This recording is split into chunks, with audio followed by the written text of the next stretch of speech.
कैथल और जींद दोनों जिलों में पड़ने वाले गांव धनोरी में आज संत धन्ना भगत की जयंती मनाई गई। राज्य स्तरीय कार्यक्रम के ऊपर सभी की निगाहें लगी हुई थी कि कितनी संख्या में लोग यहां पर पहुंचेंगे।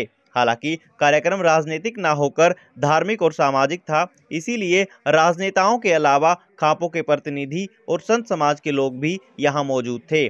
कार्यक्रम में बज रहे गीतों पर महिलाएं भी झूमते हुए नजर आई।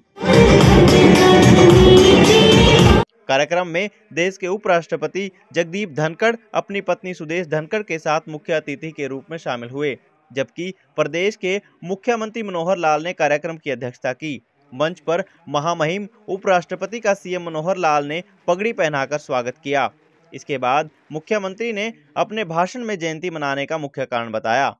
मौजूदा भीड़ को देखकर गदगद हुए सीएम मनोहर लाल ने ग्रामीणों द्वारा दिए गए मांग पत्र को भी पढ़ा और गांव धनोरी को कई बड़ी सौगातें दी। धन्ना भगत जी का स्टैचू धनोरी के गांव में या यहाँ के आसपास के लोग जहाँ चाहेंगे, जहाँ उनकी मान्यता है, एक स्टैचू उनका यहाँ लगवाया जाएगा ताकि अमर बना रहे उनका नाम।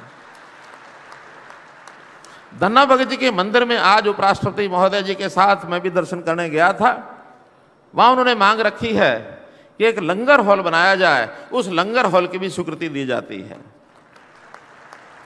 ऐसे ही वहां एक धन्ना भगत जी के नाम का तालाब है, सरोवर है, उसकी स्पोर्ट वॉल, उसकी जो लाइनिंग है, वैसे तो हमारा पौंड अथॉरिटी का काम उस पर चल रहा है, फिर भी उस पर लाइनिंग, उस पर घाट वगैरह बन जाए, उसका और सौंदर्यीकरण जो है उसका वो किया जाएगा। इसी प्रकार अब ये छोटी बातें हैं, इनका तो कहने का उतना अर्थ नहीं है जितनी एक बड़ी घोषणा में आज करने का मन कर रहा है, क्योंकि धन्ना भगत जी के नाम से प्रभावित होकर के हमने ये कार्यक्रम किया है। तो बड़े बड़े महापुरुषों के नाम से हमने कुछ संस्थानों के नाम रखे हैं। तो आज मैं जींद जिले में हैबतपुर में जो मेडिकल कॉलेज बन रहा है, उस मेडिकल कॉलेज का नाम संत शिरोमणि धन्ना भगत जी के नाम से रखता हूं, ताकि इनका नाम अमर रहे। बहुत ऐसे पीछे राजनीतिक आदमी आए, दो या तो फिर अपने पिताजी का, दादाजी का नाम रखते हैं या अपने ही नाम से चीजों को आगे चलाने लग जाते हैं। लेकिन हम कहते हैं कि जिन्होंने बहुत समाज के लिए किया, अनाम जो हैं, ऐसे अनसंग हीरो जिनको कह सकते हैं, ऐसे लोगों को याद रखो। हमने इससे पहले भी एक यूनिवर्सिटी का नाम महर्षि वाल्मीकि यूनिवर्सिटी नाम रखा, एक यूनिवर्सिटी का नाम भगवान विश्वकर्मा के नाम से हमने वो रखा, एक यूनिवर्सिटी का नाम पंडित दीनदयाल उपाध्याय के नाम से रखा। ऐसे ही पिछले दिनों में एक मेडिकल कॉलेज का नाम गुरु रविदास जी के नाम से रखा। तो आज उसी कड़ी में एक मेडिकल कॉलेज का नाम महर्षि संत शिरोमणि धन्ना भगत जी के नाम से उस मेडिकल कॉलेज को मैं रख रहा हूं। कुछ गांव की मांगे भी मुझे दी गई हैं, हालांकि आसपास के इलाके की भी मांगे आई हैं, क्योंकि यहाँ तो जन समाज केवल गांव का नहीं, आसपास के गांव से या विधानसभाओं से भी आया है, कई जिलों से भी आया है।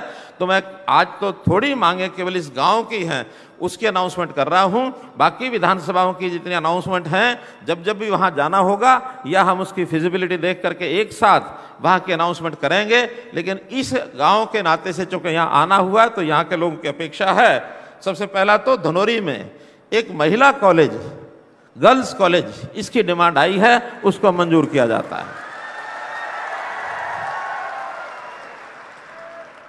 इसी प्रकार यहां पर पीने के पानी की एक कठिनाई है। पानी की सप्लाई शायद कहीं दूसरी साइड से होती होगी, लेकिन सप्लाई भाखड़ा नहर से हो जाए, यहाँ की मांग है, इसकी सप्लाई भाखड़ा नहर से की जाएगी।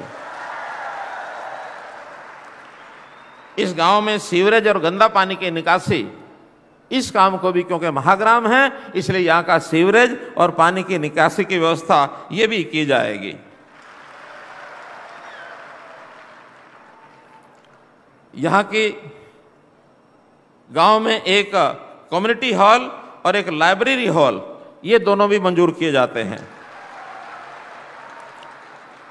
अनाज मंडी, उसमें कच्चे फड़ हैं, उसको पक्का कराना, आरसीसी का कराना, गेटों के रिपेयर, पेंट कराना, मंडी में जो कैटल शेड बना है उसको तोड़ करके उसकी जगह और कोई व्यवस्था उसकी की जाए, एलटी लाइन बिछा करके लाइट की व्यवस्था की जाए और मार्केट कमेटी का कार्यालय बनाया जाए। पीने के पानी, वाटर सप्लाई का जो सिस्टम है मंडी का, वो सब किया जाए। इसके लिए 7 करोड़ रुपया मंजूर किया जाता है। यहाँ की जो गौशाला जिसकी चर्चा हुई है, वैसे तो गौशालाओं का हम सभी गौशालाओं में ये व्यवस्था करने वाले हैं। 1-2 दिन में हमने इस बार गौशालाओं का बजट वो काफ़ी बढ़ाया है।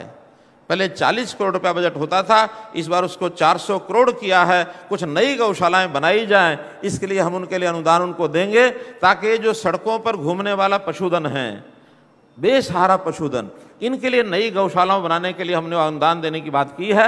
लेकिन चलती हुई गौशालाओं में भी थोड़ा बहुत योगदान, जैसे जनता तो खूब करती है, लेकिन हम भी अपनी ओर से थोड़ा थोड़ा योगदान, ताकि गौशाला में चारा आदि खरीदने का काम वो कर सकें। यहाँ की जो गौशाला है, बाकी अनुदान तो आएंगे, लेकिन आज केवल इस कार्यक्रम में आने पर इन्होंने याद कराया है, तो 21 लाख रुपया उस गौशाला के लिए भी देके जा रहा हूँ।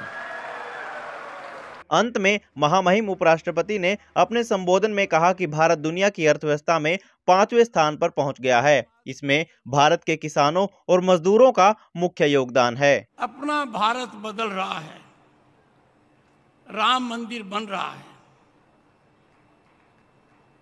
अंदाजा लगाइए कितनी प्रतीक्षा की थी। कहते थे तारीख कब बताओगे, सोचा था क्या यह कभी संभव होगा। संभव हुआ है, बन रहा है, और भारतवर्ष की संस्कृति के अनुरूप बन रहा है, सही प्रक्रिया से बन रहा है। ये अब आप देखेंगे, एक पुराना चलचित्र है, पुराने चलचित्र में एक डायलॉग है।